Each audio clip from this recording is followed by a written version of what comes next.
नवरात्रा के शुभ अवसर पर माता का जयकारा करते हुए सबसे पहले हम सब एशिया कप भारतवर्ष ने कल जीता, भारतीय टीम को जोरदार तालियों की गड़गड़ाहट से स्वागत और अभिनंदन हमको सबको करना चाहिए।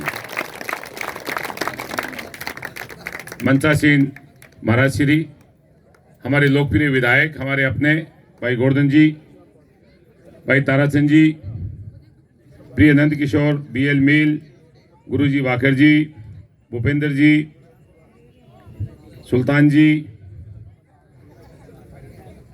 काम तो तेरे से चला, ओम प्रकाश तेरो नाम पहली ले शायद उन्हें उतारो। प्रिय खिलाड़ियों, माताएं, बहनें, नौजवान दोस्तों, बड़े बुजुर्ग, सबसे पहले तो आई हुई सभी जिन टीमों ने यहाँ पर इस कबड्डी प्रतियोगिता में भाग लिया उनको बधाई, शुभकामनाएं।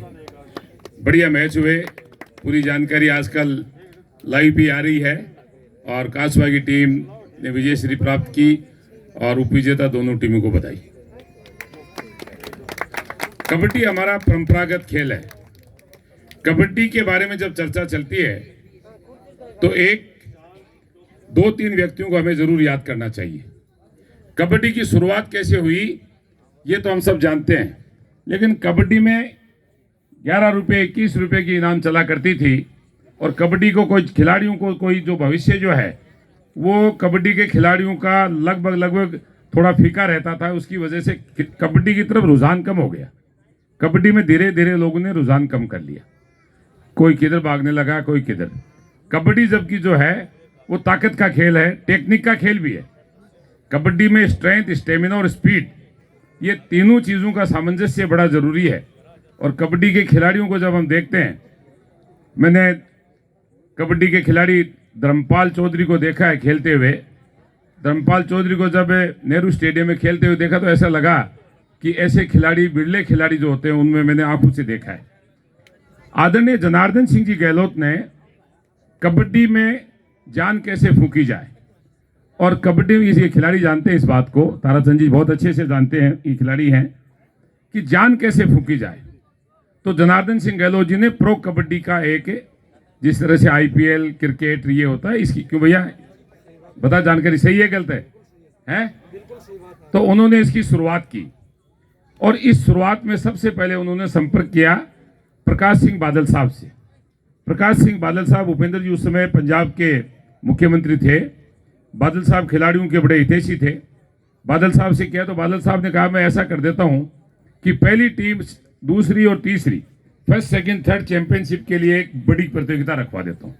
तो उन्होंने जिस टीम ने गोल्ड मेडल जीता उसके लिए 1 करोड़ रुपया, सिल्वर मेडल जीता उसके लिए 51 लाख रुपया, ब्रॉन्ज मेडल जीता उसके लिए 30 लाख रुपया।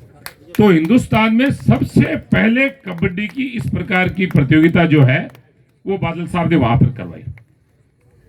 जमाना चमक दमक का है भाई, चमक दमक के बगैर काम चल नहीं रहा आजकल। तो चमक दमक के लिए जनार्दन सिंह जी गहलोत ने संपर्क किया अमिताभ बच्चन से। अमिताभ बच्चन से जब संपर्क किया तो अमिताभ बच्चन ने कहा कि यार मैं तो अब बूढ़ा हो चला जनार्दन जी, अभिषेक को बताता हूं। तो अभिषेक ने, अमिताभ बच्चन के बेटे अभिषेक ने पहली टीम, जिस तरह से आईपीएल में या दूसरी फेडरेशन फुटबॉल में, फीफा में हैं, दुनिया भर के जो क्लब है, मैनचेस्टर क्लब है, लंदन क्लब है, वहां पर जैसे खिलाड़ियों को, एक एक खिलाड़ी को 150-150 200 करोड़ रुपए के हिसाब से फुटबॉल में लिया जाता है, वैसे उन्होंने उसकी शुरुआत की।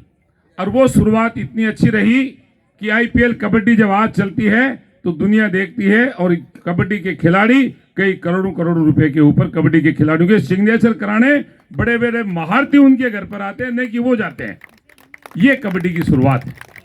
मुझे इस बात का बड़ा मन में संतोष है कि जनार्दन सिंह जी गहलोत ओलंपिक संघ के अध्यक्ष रहे, मैं उनके साथ सीकर जिले के अध्यक्ष के रूप में काम कर रहा हूं। तो जनार्दन सिंह जी जब लंदन गए ओलंपिक 2012 में तो मुझे साथ लेकर गए। तो वहां मैंने देखा कि कबड्डी ओलंपिक में अभी नहीं है, लेकिन उन्होंने इंटरनेशनल फेडरेशन जो ओलंपिक एसोसिएशन है वहां पर कबड्डी की एंट्री करवाने के लिए जो प्रयास किए, गजब था साहब। 500-700 लोगों को, अलग अलग देशों के लोगों को बुलाकर एक मीटिंग करवाई और फेडरेशन को ज्ञापन दिया। तो कबड्डी धीरे धीरे अब जो है परवान पर है और हमारे कबड्डी के खिलाड़ी भी परवान पर हैं। अब रही हमारे यहाँ पर सुविधाओं की बात। Football, kabaddi, volleyball, basketball, athletics, कोई 100 मीटर दौड़ रहा है, कोई लॉन्ग जंप कर रहा है, कोई हाई जंप कर रहा है, कोई थ्रो कर रहा है, कोई जेवलिन थ्रो कर रहा है, कोई हर्डल दौड़ रहा है, कोई 110 मीटर दौड़ रहा है। यानी अलग अलग खिलाड़ी जो हैं अलग अलग पहचान रखते हैं। तो हमारे यहाँ छोटे खिलाड़ी जो हैं, दिक्कत क्या है कि छोटे खिलाड़ी जो हैं उनका आइडेंटिफिकेशन थोड़ा कमज़ोर है। तो एक उम्र के अंदर अगर खिलाड़ी का चयन हो जाएगा कि ये 7-8 साल का बच्चा है, उसको पकड़ लिया और इस बच्चे में देख लिया कि इसमें टैलेंट किस में है, ये थ्रो में बढ़िया हो सकता है, रन में बढ़िया हो सकता है, जंप में हो सकता है और किसी खेल में, फिर उसकी तैयारी उसी हिसाब से होती है। तो 16, 17, 18 साल का होते होते उसकी परफॉर्मेंस अच्छी हो जाती है। हमारे यहाँ पर खिलाड़ी की शुरुआत ही 16 साल से होती है, इसीलिए ओलंपिक में मेडल नहीं आते हैं। क्योंकि चाइना में, अमेरिका में, यूरोप में, कनाडा में वहाँ की शुरुआत ही छोटे उम्र से करते हैं, तो वो बच्चे जो है निखर के आगे आ जाते हैं। लेकिन अब वो बात नहीं है। हमारे यहाँ भी खेलों का वातावरण बढ़िया बन गया।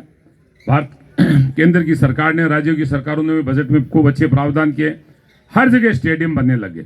यहाँ जब हम खड़े हैं, यहाँ चारों ओर जो हमारे ये 30-35 गांव हैं, 30-35 जो गांव हमारे हैं, यहाँ पर फुटबॉल, कबड्डी, वॉलीबॉल आदि का ज़बरदस्त रुझान है और खिलाड़ी भी अच्छी मेहनत कर रहे हैं और सब जगह सुविधाएं भी बहुत अच्छी हैं।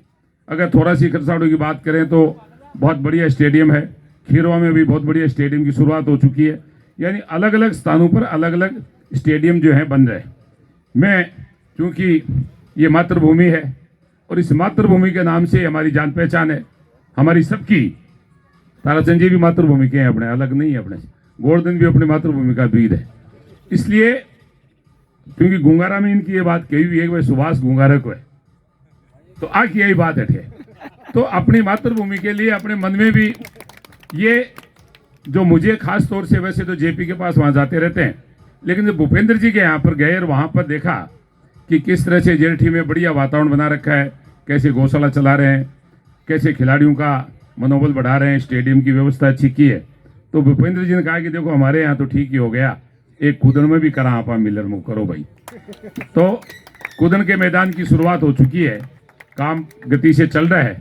और आज सुबह 9:30 बजे मैं SMS स्टेडियम गया था और किस तरह से वहाँ पर पेवेलियन बनना चाहिए, जो पेवेलियन का नक्शा है वो चौगान स्टेडियम का और SMS स्टेडियम का, दोनों में आज सुबह ही जाकर आया हूँ, देख कर आया हूँ। और अमित मेरे साथ आया है, अमित इस काम को पूरा करेगा।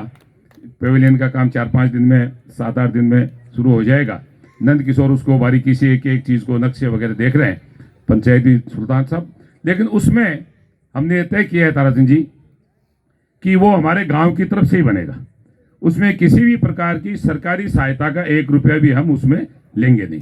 ये हमारे गांव का होगा। ये कूदन गांव की ओर से बन रहा है, न कि कोई मेरे ओर से या हमारे परिवार की ओर से। ये कूदन गांव बना रहा है।